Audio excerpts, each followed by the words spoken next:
नमस्कार दोस्तों, आशा करता हूँ आप सब बहुत अच्छे होंगे। स्टेट ज़ीरो में आपका बहुत बहुत स्वागत है। दोस्तों, पिछली वीडियो में हमने देखा जीडीपी और जीएनपी के बारे में, और इस वीडियो में हम डिस्कस करेंगे कि किसी देश की जीडीपी जब ग्रो आउट करती है या जब ग्रोथ होती है, वृद्धि होती है, तो जीडीपी ग्रोथ होती है। इसका मतलब ये होता है कि वो देश तरक्की कर रहा है, वो देश वृद्धि कर रहा है। उस देश में चाहे वो एजुकेशन सेक्टर हो, सर्विस सेक्टर हो, आईटी सेक्टर हो, मैन्युफैक्चरिंग सेक्टर हो, सभी जो एग्रीकल्चर समेत सारे सेक्टर उस देश के ग्रोथ में लगे हुए हैं, उस देश की पावर को बिल्डअप करने में लगे हुए हैं। दोस्तों, आप सभी जानते हैं कि दुनिया की सबसे बड़ी जो इकोनॉमी कंट्री है वो है अमेरिका। अमेरिका की जीडीपी जो ग्रोथ है या अमेरिका की जो इकोनॉमी है वो 22 ट्रिलियन है, और भारत की कितनी है? Almost 3.5 trillion. चूंकि हम 5 ट्रिलियन का यहाँ पे सपना देख रहे हैं, तो शायद ही वो कभी साकार होगा, क्योंकि अभी जो भारत की जीडीपी ग्रोथ की रेट है वो आप सभी जानते हैं कि 23.9 माइनस में एक ग्रोथ रेट चल रही है। तो इसका मतलब हम कह सकते हैं कि भारत के सभी सेक्टर जो हैं, चाहे वो एग्रीकल्चर हो, मैन्युफैक्चरिंग हो, आईटी हो, सर्विस हो, सभी सेक्टर अभी डाउनफॉल चल रहे हैं। सभी सेक्टर बिल्कुल लो में चल रहे हैं, और थोड़ा सा अगर कोई सेक्टर उठा है इस पेंडेमिक के चलते तो वो है एग्रीकल्चर सेक्टर। दोस्तों, उसी एग्रीकल्चर सेक्टर ने भारत की अर्थव्यवस्था को थोड़ा सा बांध के रखा है। थोड़ा सा क्राइसिस आने से, उसे अर्थव्यवस्था को डुबोने से, हमारी इकोनॉमी को अगर किसी ने ब्रूस्ट अप किया है थोड़ा सा ही, तो वो है एग्रीकल्चर, वो है कृषि क्षेत्र। और दोस्तों, आप सभी जानते हो कि भारत में अभी ऐसे हालात चल रहे हैं, चाहे वो मध्य प्रदेश में हो, हरियाणा में हो, राजस्थान में हो, किसानों पर किस तरीके से लाठी चल रही हैं, किसानों पर किस तरीके से यहाँ पे अत्याचार हो रहे हैं। और वही किसान जिन्हें हम अन्नदाता कहते हैं, और जिसकी वजह से हमारा देश कृषि प्रधान देश एक माना जाता है, उन किसानों की आज कैसी हालत है हमारे इस देश में। दोस्तों, हम समझेंगे इस वीडियो में कि अगर कोई भी कंट्री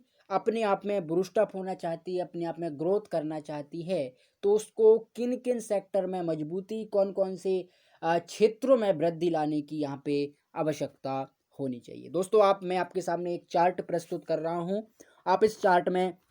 देख पा रहे होंगे कि सबसे ज़्यादा अगर हम बात करें फॉर इंडिया की, तो इंडिया में जो है एग्रीकल्चर क्षेत्र 14%, यानी पूरे ऑल ओवर इंडिया की जीडीपी में अगर जो ग्रोथ होती है, जो वृद्धि होती है, वो होती है एग्रीकल्चर से 14%। और दोस्तों, ऑलमोस्ट ऐसा 1960 से चला आ रहा है कि जब से जीडीपी में कहीं गिरावट होती है किसी वर्ष में, तो किसी वर्ष में जीडीपी अप होती है। लेकिन जो हमारे एग्रीकल्चर क्षेत्र है उसमें बस थोड़ा ही फर्क पड़ता है। मैं आपको बता दूं कि ऑलमोस्ट 12 to 14% का ही फर्क पड़ता है पिछले फॉर दैट 40 और 50 सालों के अंतर्गत। उसके बाद जो सेकंड हमारा सेक्टर है वो है टूरिज्म का। यदि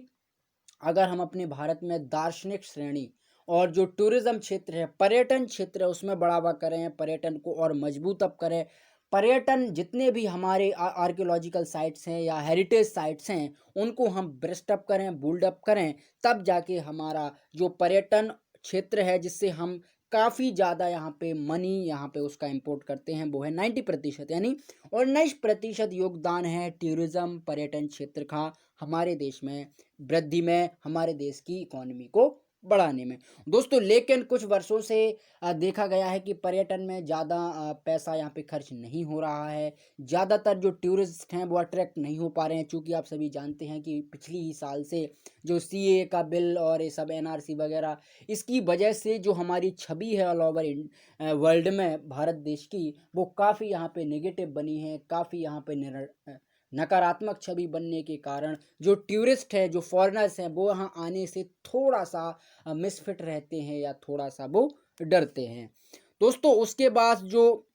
जो एग्रीकल्चर और मैन्युफैक्चरिंग टूरिज्म सेक्टर के बाद जो अगला सेक्टर आता है वो है माइनिंग। दोस्तों, जैसे कोल माइनिंग होती है हमारे देश में, जैसे झारखंड में आप देख लें फॉर। उसके बाद जो कई आयरन्स की माइनिंग्स होती है, और कई ऐसे सेक्टर्स हैं जिनकी हम माइनिंग करते हैं, खुदाई करते हैं, वो उस खुदाई से जितना रेवेन्यू निकलता है,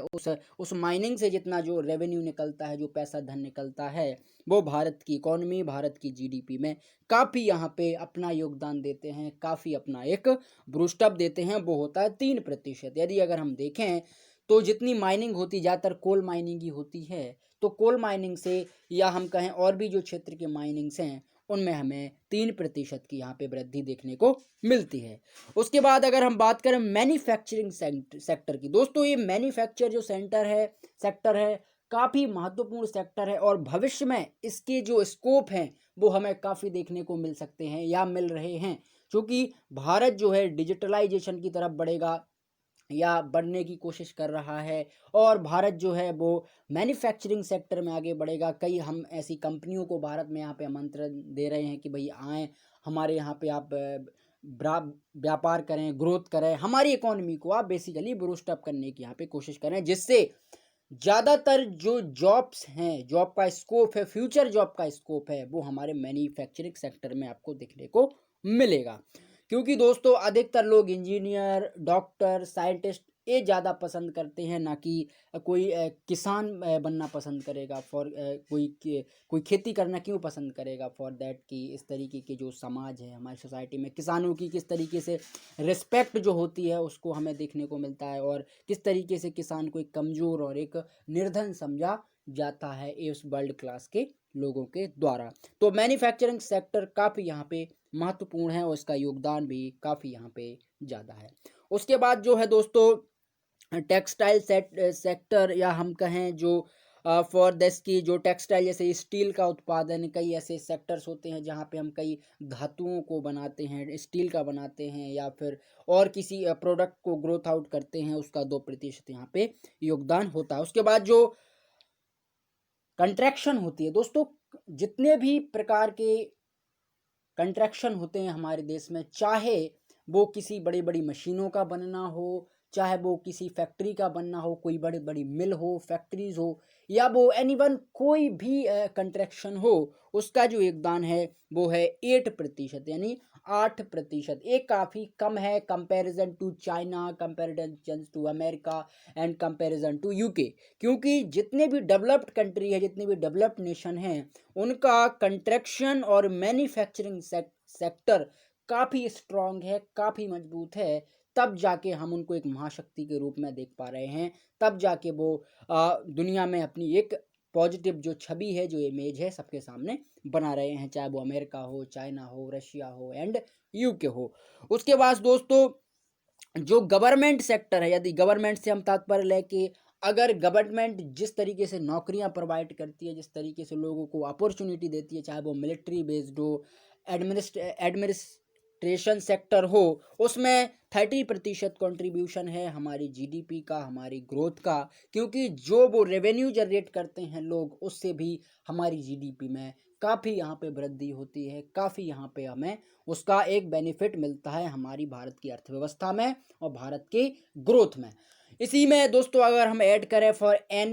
GNP, यानी ग्रॉस नेशनल प्रोडक्ट, जो हमारे फॉरेनर्स होते हैं, हमारे जो मित्र होते हैं, भारत की जो देशवासी होते हैं, जो दूसरे देश में जाके वर्क करते हैं, चाहे वो अमेरिका, जापान, यूके, यूक्रेन, इन देशों में काम करके जो अपने वहाँ का जो रेवेन्यू निकालते हैं और अपने देश में देते हैं, उसको हम GNP कहते हैं। जैसे NRI लोग जो होते हैं वो विदेश में जाके काम करते हैं, और जो हमारे देश में वो टैक्स चुकाते हैं भारत को, जनरली वो GNP में काउंट होता है, और उसे जनरली गवर्नमेंट ही एक्सेस करती है, या गवर्नमेंट ही उसके बारे में एक रिपोर्ट देते हैं। उसके बाद जो फाइनेंस एंड प्रॉपर्टी क्षेत्र है, यानी ज़मीनी पे किस तरीके से कंट्रीब्यूशन है, किस तरीके से जो प्रॉपर्टी एंड फाइनेंशियल सेक्टर है वो किस तरीके से मजबूत होता है, और किस तरीके से उसमें लोगों को अपॉर्चुनिटी, लोगों को रोजगार और काफ़ी सारी चीज़ें यहाँ पे प्रोवाइड होती है, काफ़ी सारी चीज़ें हमें देखने को मिलती हैं, उसका यहाँ पे काफ़ी ज़्यादा योगदान है। फाइनेंशियल एंड प्रॉपर्टी जो सेक्टर है वो है 22%, यानी 22% का योगदान है। दोस्तों ये सभी का जो कंट्रीब्यूशन है, चाहे वो एग्रीकल्चर हो, गवर्नमेंट हो, टूरिज्म हो, मैन्युफैक्चर, कंस्ट्रक्शन, टेक्सटाइल, फाइनेंस, इन सभी सेक्टर को मिला के हमारी जीडीपी बूस्ट अप करती है, हमारी जीडीपी ग्रोथ होती है, जिससे बेरोजगार को रोजगार मिलता है, किसान आदमी को अच्छे गुणवत्ता के बीज मिलते हैं, एंड सर्विस सेक्टर में जो कंपनियां होती हैं उनको चलने के लिए अच्छा फाइनेंशियल हब मिलता है, अच्छा वातावरण मिलता है, माहौल मिलता है। इस तरीके की चीज़ें काफ़ी ज़्यादा हमारे लिए महत्वपूर्ण होती हैं, काफ़ी ज़्यादा हमारे जीवन में ये चीज़ें उपयोगी होती हैं, जिससे छोटी छोटी चीज़ों को मिला करके एक बहुत बड़ी इकोनॉमी, बहुत बड़ा एक अर्थव्यवस्था किसी देश का सजता है और फिर वो बनता है, जिससे उस देश की जो इमेज है, उस देश की जो छवि है, वो ऑल ओवर वर्ल्ड में हमें देखने को मिलती है। तो दोस्तों आशा करता हूँ आप इसे ज़रूर समझे होंगे, और अगर आपको वीडियो पसंद आया है तो चैनल को आप ज़रूर सब्सक्राइब करें, फ्रेंडों के साथ भी आप शेयर आउट कर सकते हो। Thank you.